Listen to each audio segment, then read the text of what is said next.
Ma'am Marisa, ano ta mong rason o aping nga pinagtuwanan nila kayo? Hindi ko alam, sir. Wala naman kasi ako walang makaalitan niya, sir.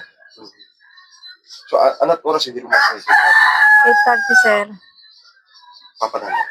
Nagpatubig siya dun sa taltalon, tapos umalis na siya. Nagmagagas, tapos diretso na daw siya sa kasa. So, ibig sabihin, pumunta mo sa booking Ayan, sir. para patubigan Pero mo. nakabihis na si sir. Tinignan niya lang kung napatubigan na yung talong doon. Nilipat niya lang yung hose. Tapos umalis na siya, sir. Tapos magpapagas. Then, saan sa pupunta? Pupunta kay boss niya. Bun, sir. Kaninong sinong boss niya? Si boss niya. Si Boss Diaz, sir. Boss Diaz. Ano siya, ma'am? Personal driver or family driver po? Hindi ba matatawag na family driver? Minsan lang naman siya, pag available sa sir, tawagan siya.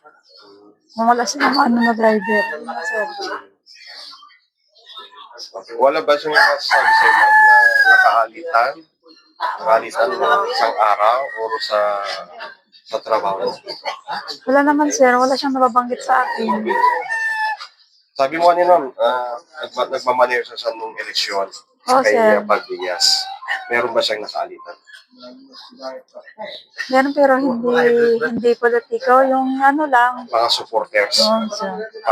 Parehas silang supporters. Oo, sir. Saan banda? Saan banda siya nakalitan nila? Hindi ko alam, dyan ata sa sentro, sir. Sentro.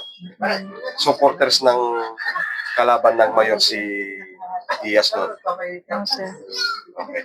So, sa palagay niyo po, may kaugnayan ba itong pangyayari sa kanya, itong nakaraan election? Hindi ko masasabi, sir, kung ano. Alam.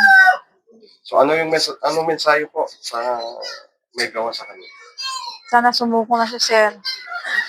Kung ikaw mang may kasalanan, sana umamin ka na para mabigyan ng hustisya yung pagkamatay ng asawa ko. Ilan na yung anak niyo? Dalawa, sir. Ilan taon?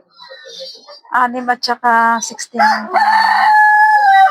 Nakausap niyo na ba si Sir Bagdias?